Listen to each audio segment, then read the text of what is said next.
I think everyone should have an experimental feed. It benefits us so much to try, hey, what if we have a more informal conversation? Like we promoted this one content type called sessions from the LP feed to the main feed. We did our first one with Jason Calacanis. It was really compelling to like sit around in a living room and use different mics to make everyone feel more casual. We use lav mics instead of these big honking mics in front of us. We drank wine, we had snacks, and it was like, but it worked. Like, find a reason to exist because there's just so much out there and people's attention. There's just everything competing for their time. So how do you find some reason why they should spend it on your thing versus something else? It is shocking to me how much compounding happens on improving the craft. We just introduced a big change in the way that we produce episodes 7.5 years in, like a few weeks ago on our NFL episode. And I was like, oh, that made it so much better again. How did we go this long before learning that we could do that? Welcome to Media Empires, where we sit down with the most influential media creators right now to learn exactly how they built their empires. Our aim is to extract the secrets of top-tier podcasters, newsletter authors, and media creators who are breaking the old rules for media success. Whether you're looking to start your own empire or simply curious about the nuts and bolts behind media businesses, you'll find valuable insights and tactics in each episode. Grab your headphones, let's dive in. Riverside is a presenting sponsor of Media Empires. It's an essential part of our tech stack. Riverside makes scaling a media business possible for us and so many podcasters and creators. It's our online recording studio, not just for the show, but across the entire podcast network. Riverside lets us record interviews with the best guests from wherever they are in the world. Our team can also cut short-form clips directly from Riverside, because as any listener of this show knows, you create once and then publish everywhere. Sign up for Riverside.fm today by following the link in the description box and use our code MEDIAEMPIRES to get a 20% discount.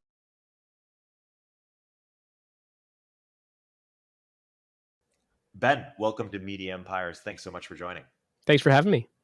So Ben, by way of introduction, why don't you give a little bit of background of the different phases that Acquired has gone through? If you were to look back at its history and talk through the evolution of the media property and the different phases, how would you categorize it? Really bad, and getting better, I'd say, is probably the phases.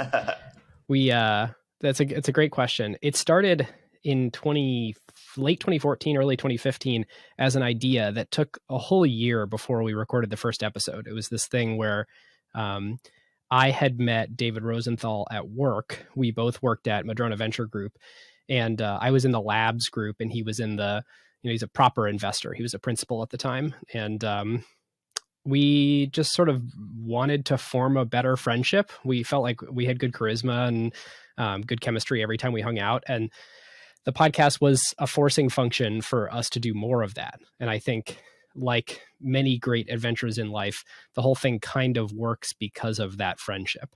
And so it was this idea, then attempted a podcast that wasn't super compelling, to be honest. When I listened to those early episodes, you can sort of hear the seeds of what it could become, but it wasn't very good. And then eventually, More Than a Hobby, it's David's full-time job now.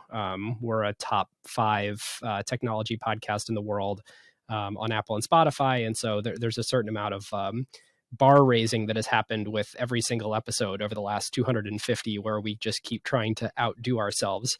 And I'm not sure that the phases are that discrete, other than we just kind of keep listening to the audience and trying to make it bigger and better and more fun every time. How about the phases on a content level? Like, how have you thought about different content formats? You nailed the sort of hardcore history for tech and kind of covering companies, but you also have experimented with venture firms. You also, of course, have the Acquired LP channel that does interviews and different kind of content. How have you thought about experimenting with content, and what do you expect going forward? Yeah, great questions. So I was talking with David last night and figured out we had 7 taglines over the years. And it started with acquisitions that actually went well.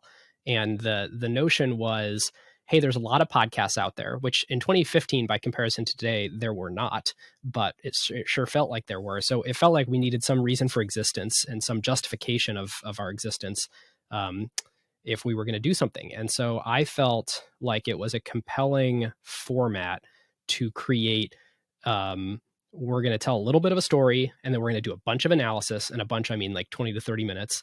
And then we're going to issue a grade of, was that acquisition good for the shareholders of the acquirer or not?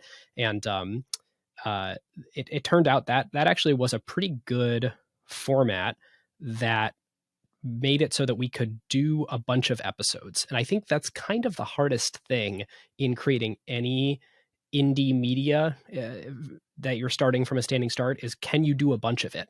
Because all my attempts at blogging over the years, I never found like a consistent thing I could write about, or a consistent format that my posts could adhere to. So they were all over the place. And sometimes I would do 2 in a month, or sometimes I do 2 in a year. And so providing that notion of what an acquired episode was made it so that we could create something regular. And so as we earned more trust from listeners, it wasn't necessarily just tech acquisitions that went well. It could be tech IPOs, or it could be tech acquisitions that didn't go well. And as we gain more sort of trust from our listeners over the years, and we realize, oh, what they care about is hearing us explore a topic rather than this very particular format that anybody could sort of do, we realized we had a lot more leeway to do bigger, longer episodes, do much more into the storytelling. We kind of realized over time that was the job to be done for our listeners, was the storytelling aspect rather than just the analysis aspect. And, you know, then we branched into Berkshire Hathaway and the New York Times and even Taylor Swift. Yeah, fascinating. And you adopted the LP channel.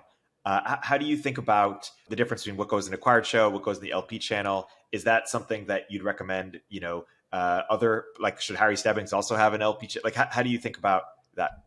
Well, the LP program, which we created, I regret the name a little bit. We created it with a sort of a tongue-in-cheek notion that the people that power the engine of a venture firm and make it all possible and are the biggest supporters are the limited partners, the people whose true capital it is. And so for us on Acquired, we wanted to create this notion of, you know, the people who economically enable us to do what we want to do and get the privileged information and have, you know, the closest look into sort of David and I as the GP. And as the program became more successful and the show grew more, we just get a lot of people asking us, like, what does it mean? And what's an LP? And real LPs being like, oh, is this LP specific content? You know, we've got all these university endowment folks that we know well now. And they're like, is it, you know, why are you talking to people who aren't LPs on this show? So yeah, names. But having the channel has been unbelievably beneficial because it lets us experiment with content types before we decide if we're going to lean into it hard or not. And so what that means is, now that Acquired reaches, I don't know, 250,000 people a month, probably a little bit more than that, the content that goes in the main feed, we treat with like the highest degree of, you know, every sentence is carefully picked over in, you know, 3 listens to the edit. And we just hold it in this ridiculous regard where, like, you won't see us doing a lot of feed drops or advertisements for, hey, go check out this other show, or terribly experimental content in there, because it's sort of reaches so many people so quickly. And we've really built a brand, or we hope to build a brand around the quality of that content. We don't make those promises in the LP feed. We say, like, all right, we think someone should do a 6-part series on the fundamentals of how to be a venture capitalist. And, like, I don't think that belongs in the Acquired feed, but we're going to do that.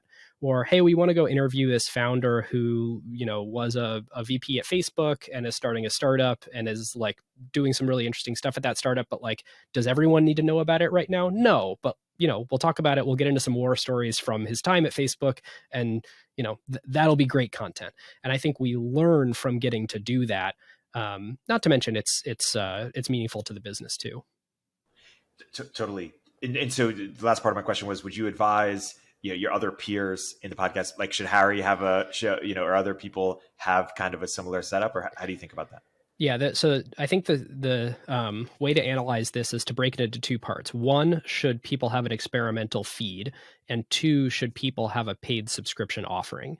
I think everyone should have an experimental feed. It benefits us so much to try, hey, what if we have a more informal conversation? Like, we promoted this one content type called sessions from the LP feed to the main feed. We did our first one with Jason Calacanis. It was really compelling to like sit around in a living room and use different mics to make everyone feel more casual. We use lav mics instead of these big honking mics in front of us. We drank wine, we had snacks, and it was like but it worked. Like it played really well, and so we want to do a lot more of that. We've promoted it to the main feed, but there's stuff like the VC Fundamentals series where like it was a small discrete series. It belongs there. It shouldn't become a major content type for the 250,000 people that listen to Acquired. So I think everyone should have an experimental feed. I do think, let's put tech and business aside for a moment. I do think all other podcasters should have a paid program for their most loyal listeners, because for most podcasters, I think it could be about 50% of their revenue if you sort of look at the ad revenue and the direct revenue. But the types of folks who listen to Acquired, who listen to, I imagine, I don't have the sort of sponsor kit or anything, I imagine 20VC or Best Like the Best, have such tremendous purchasing power, if they're like the Acquired audience, CEOs, executives, founders, VCs, LPs, family office folks, that the sort of things that they buy have unbelievably long LTVs. And so depending on how you run your advertising program, you could really lean into, we only are selling B2B SaaS products, and this is more like the airport ad type of business than it is the sort of selling mattresses. And there's also an interesting idea as to whether at some point, you said tongue in cheek that you call your subscribers LPs, but if people had an opportunity to invest in the Acquired in some capacity, have some percentage of upside, or just feel an even closer tie to the growth of the show, they would, because it's such a strong relationship. I don't know if the sort of mechanism to do that exists yet, but I'm curious if you think it will at some point. Yeah, and it's funny, we've realized over time that as we have removed some of the value of being an LP, and in particular, we have moved away from episodes are exclusively available to limited partners. For the last year or so, we've been just windowing the content before releasing it publicly in a public LP feed, which gets at least 10x more distribution than the private feed, because now the folks that we have on the LP program are so fantastic that we think actually what this really should be a more widely listened to interview. Not to mention, then it could also be a platform where we sell sponsorships. So there's sort of missed opportunity by gating it too tightly. But what we've seen that's interesting is, as we have leaned away from making LP programs synonymous with exclusive content, most folks have actually stuck around. And I think it's because of exactly what you're saying, the desire to do that transaction to become an Acquired limited partner is around being closer to the fold of this thing that I have strong affinity for, that I want to have a closer relationship with. And so David and I are absolutely trying to figure out what's the right interaction models to support that job to be done. Like, should people be able to like vote on future episodes or something like that to be a little bit closer to how the sausage is made? Yeah, makes sense. Now that David is full time, what do you expect in terms of the future of Acquired? Like, is it higher quantity? You guys have been fairly low quantity but extremely high quality, or with that more time, like, what do you plan to do? Better episodes and probably fewer of them. We've probably reached a steady state at this point where we basically do one deep dive a month. Like last night, we just finished recording LVMH. And so one, 4-hour hero piece of content, basically a book on a short book on a company. And then every month also doing some kind of interview, but trying not to be primarily an interview show, because I think it's harder to differentiate the content.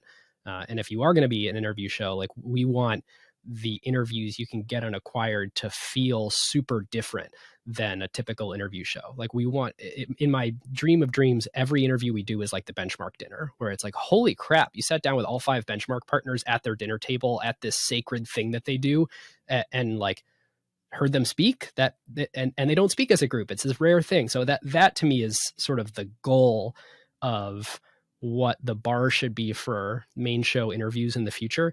And so David being full-time, I don't know. Like, I don't know if it,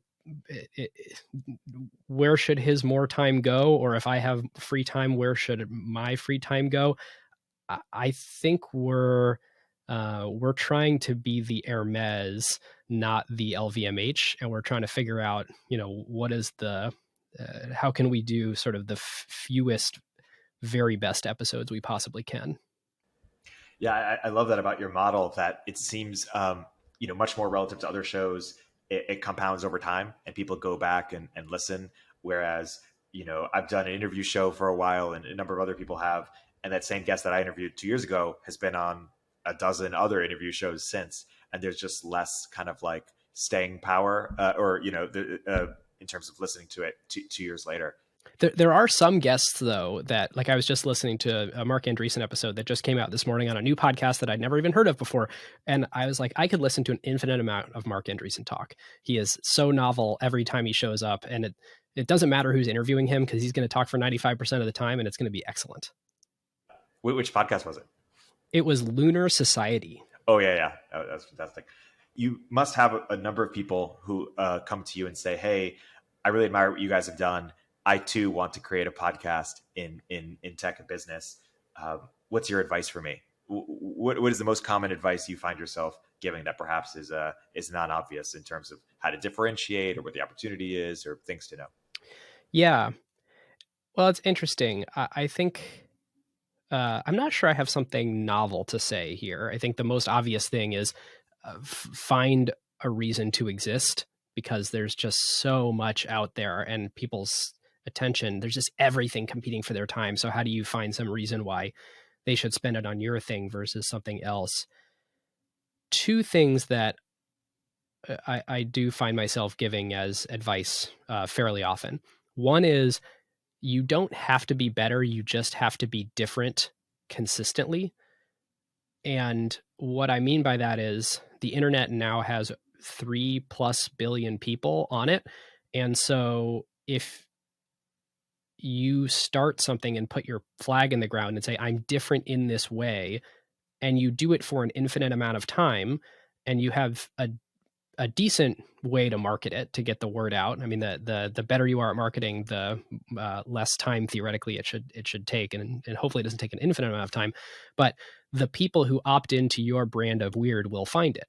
And so, unlike opening the local bakery, you don't have to be better than the bakery down the street. You just have to be super different. And in the local bakery situation, like, being super different where, like, you don't have chocolate would be a bad business decision, because there's not enough people in your neighborhood who don't like chocolate, probably. But on the internet, like, I'm sure you can find some sufficient niche to turn that into a viable business opportunity. So I think, like, the biggest advice is go be different in some super describable way. And then my second big piece of advice is that canonical wisdom or advice is essentially an average of a distribution of data points. And the thing that I hate about averages is they hide the shape of the distribution. And so someone's going to tell you, like, oh, you should keep your podcast around 40 minutes. And, like, maybe, but also maybe your particular content type exists 2-3 standard deviations from the mean, and that average advice actually doesn't apply to you. The advice for Acquired of, hey, release 1 episode every week because that's what you sort of need to keep people hooked enough, it somehow just didn't apply to us. And I could tell you my speculation as to why, but I can't tell you for sure the reason why. And the only way to know over time is lean into what you think works for your particular content type and audience, even if it may not follow the average advice. That's helpful. So the conceit of media empires and podcast empires, of course, is me getting advice on trying to build podcast empires slash media empires. So with that, right when we got on, I said I'm building a podcast network, and you said smart. And part of you was trying to be nice, I'm sure. A part of you also has some no, I think it's smart. Idea in mind of why it's smart. So unpack that a bit more. Like, what's the opportunity from your eyes, or what's smart about it, or what comes to mind? Well, let's see. There's a few reasons why I think it's smart. One is the hardest thing in any of this racket is distribution. So once you have distribution, you should recognize that you have this unbelievably scarce resource, and what do you do with it? And Acquired has chosen to basically maintain option value with that, and build brand with our relation, and build brand with our listeners around we're not going to do anything with that scarce resource that we have other than just keep giving you the very best Acquired we can create. But there's a huge opportunity to use that to bootstrap other shows. So I think the idea of starting a network where you're going to point attention from one show to another, you can very quickly get a show off the ground. You could probably save Acquired 6-7 years off of our 7-year journey to start a new show. So that's why I think it's smart. There's economies of scale around ad sales. So rather than just having the one-off conversations that I have with potential sponsors, you could represent a whole network of shows. You can bundle packages together. You could hire dedicated people and have them sell for multiple shows. There's definitely economies of scale there. The other thing that is both Acquired's greatest strength and biggest weakness is 100% of the enterprise value is David and I. And so there's really nothing to buy if you were going to buy Acquired if you don't have David and I, and if you don't have us producing the content for the foreseeable future. I mean, how much is the brand really worth without either of us? Probably zero. Like we have the trademark, but like, why do we have the trademark? And so there's this interesting Achilles heel there. And if you're able to take the success of a show that is super tied to a personality, like you look at Ben Thompson starting to introduce some things in the Stratechery bundle that aren't Ben Thompson, it's a way to actually build enterprise value and value in the brand umbrella of Stratechery that is not specifically around needing Ben. Yeah, I'm fascinated by what Ben is doing, and for the audience that hasn't yet followed, he's building a kind of a bundle of shows. He's using the Sharp brand. So he's got Sharp Tech, Sharp China. I think he's now got an NBA show as well, and maybe one other one that I'm missing. And they're all behind a paywall, and I believe they all have over 10,000 listeners or paid listeners. Which in the typical Ben way, I guess he likes to focus on a more niche but more loyal and paid audience, which is an interesting trade-off. I'm exploring potentially also doing different verticals. What the first show I have outside of this group show, it's called Moment of Zen. The first show is an AI-based show and trying to create like what Bankless has created in the crypto space for AI, given it's kind of emerging. I'm curious how you'd approach it. You guys have decided not to approach it, but let's just say in another universe, you were dedicated on expanding shows and leveraging kind of the Acquired brand. How would you think about like white space for different shows, or how would you go about it? Let's see. The only way that anybody knows how to do anything is pattern matching off of what has gone well for them in the past. And so that biases everyone's advice always. And the things that have gone well for me in the past have all been very slow. I've never been part of a startup that like became a unicorn very quickly. All the ones that I've been sort of an investor in or helped to found have sort of grown slowly and methodically. And I think media, at least Acquired, has followed that playbook. We have brethren, you look at Packy McCormick or Mario with The Generalist, who grew very quickly. I mean, it's incredible. I think Packy started Not Boring over the pandemic and quickly got to 100,000, 150,000 subscribers in that first, I can't remember the exact numbers, but maybe 18 months. And Acquired has been a 7-year journey to hit 250,000. So my approach to it, because it's all I know, would be to try to slowly introduce and then fork the new content types. So we probably would have someone join us as a guest for a few episodes to build that audience kinship with the person, helping us do some analysis. Let's say we were going to do AI, that we would probably want a co-host for that to help with a few episodes on companies in that area, and then introduce the idea that they're starting their own show. Maybe do that as a feed drop in Acquired, which doesn't feel like the organism should reject it because we already know that person. They've been along for the ride. So I think I would try to do it all as slow as possible, and then let years do their thing on the compounding rather than trying to take a look at the analytics after 3 months and figure out if it's working. That makes sense in terms of a process perspective. In terms of a show perspective, is there any particular white space? Would you go after a specific vertical or a specific type of content type that, you mentioned interviews have to be differentiated, but you guys did, kind of business breakdowns. Is there another content format or within tech or business or otherwise that you think you'd explore with? I think there's space to do Acquired in other verticals. I think you could do an entire Acquired show, multi-season show on the music industry, doing exactly what we do, but for artists.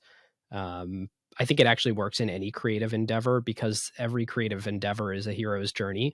And really the secret to all of Acquired is that we're telling these hero's journey stories.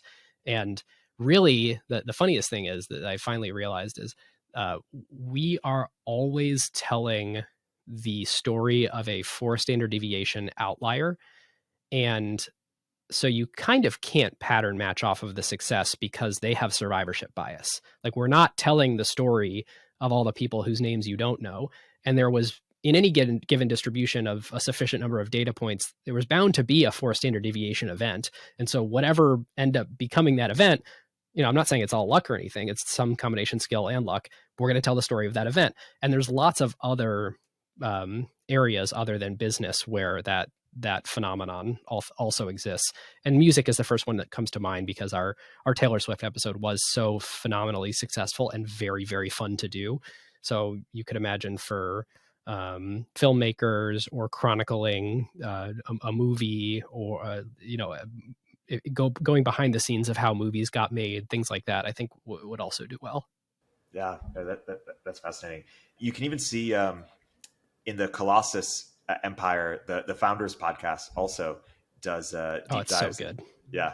I have this interesting challenge where, it's a gift and a curse, not to flatter myself, but I have range or I have a variety of different interests.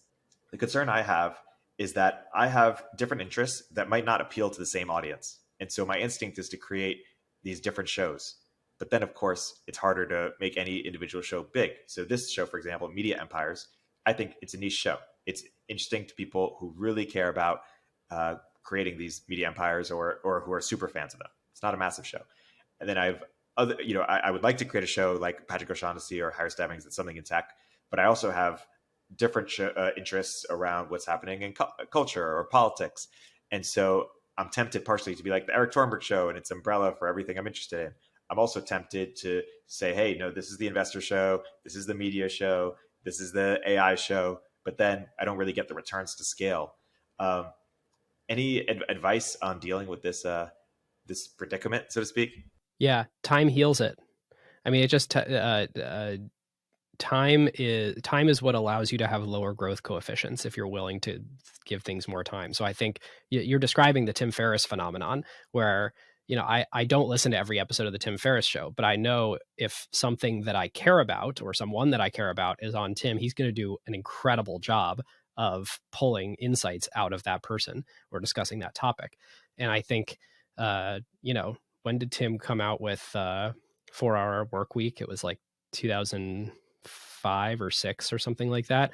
And, now he's this, he's broken well outside of tech and angel investing and productivity and all the stuff he started with. And is sort of this he's part of the national American consciousness, but it took 17 years. So I think there's I think there's something to, you can grow faster if you do have that super tight audience promise, and you are able to stay in a lane. But David and I talk about this a lot. Like with Acquired, now that it's going on its 8th year, the reason people listen is not because of the format anymore.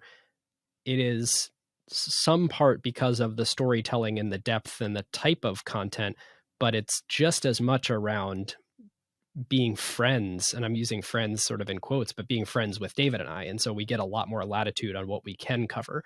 And so I don't know, Bill, I would say, stick to something for a while, build some heat among a certain audience to be known for something. And frankly, for you to like get better at the craft in some narrow way.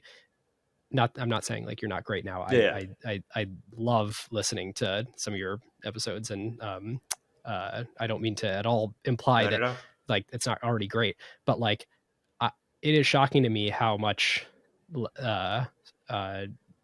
compounding happens on improving the craft, and how like we just introduced a big change in the way that we produce episodes 7.5 years in, like a few weeks ago on our NFL episode. And I was like, oh, that made it so much better again. How did we go this long before learning that we could do that? So I would say try to focus as much as possible on building that heat with a certain audience. And then once you feel like you have more latitude, then you can be more of a generalist. Yeah, that's great advice. And in general, are you a fan of like combining feeds whenever possible? So like, let's give an example. Let's say Jason Calacanis didn't have this week in startups, or maybe let's say David Friedberg. I'm trying to say like the one with the least biggest audience of the 4. Let's say he wanted to create his own show, and he had lots of different interests outside of tech, that he wanted to explore on that show. And let's say the All In guys would let him do that show on the All In feed. Should he do it on the All In feed, or should he create a new show that is kind of like bootstrapping a new audience, inspired by the All In? Like, when does something become a new show if it's like the same hosts, more or less? I think you do 1 or 2 on the main feed to try to exfiltrate audience, or introduce, let people sample it, but then move it to the outside. Because every podcast feed has to stand for, here's the reason that this exists for you, listener. And if it's a big mishmash of things, then you don't get to build that brand equity of the reason it exists. Like All In is a very particular flavor, and it's a very particular content type, and it's a very particular schedule. And like, I know to watch for my Overcast notification on Friday nights, and I know what I'm going to get. It's very clear. The brand promise is real. And if that sort of changes, we're like, and then on Wednesdays you get Friedberg Science Corner. You're like, okay, this doesn't belong in here. Yeah, that makes sense. Harry Stebbings has experimented with 20-minute sales and 20-minute growth, and he's putting it all in the main feed. And I've wondered if he should separate it out. And then similarly, Patrick O'Shaughnessy has kind of different different types of guests. Sometimes it's tech founders, sometimes VCs, sometimes it's institutional investors, sometimes it's kind of just random people in business who've done well. Is your instinct that either of those two should, like on the Harry example or the Patrick example, should separate it out into a separate feed? It's a good question. I mean, changing consumer behavior is ridiculously hard. And so if you don't want to wait like 2 years to grow something to be an equivalently sized property, I totally see why you just keep putting it in the same feed. And frankly, like there's sort of a funny, if you're thinking about like long-term enterprise value, you should put it in a separate feed after you get 1 or 2 or 3 feed drops in the main feed, because you will be blind to the fact, if they're in the same feed, that people actually don't like that content type as much, because you won't get that harsh feedback from the real world of like, wow, these episodes do not do as well, and they don't get auto downloaded, and they don't sort of like show up to people. You just got to watch your analytics really closely if you're going to commingle everything into one feed like that.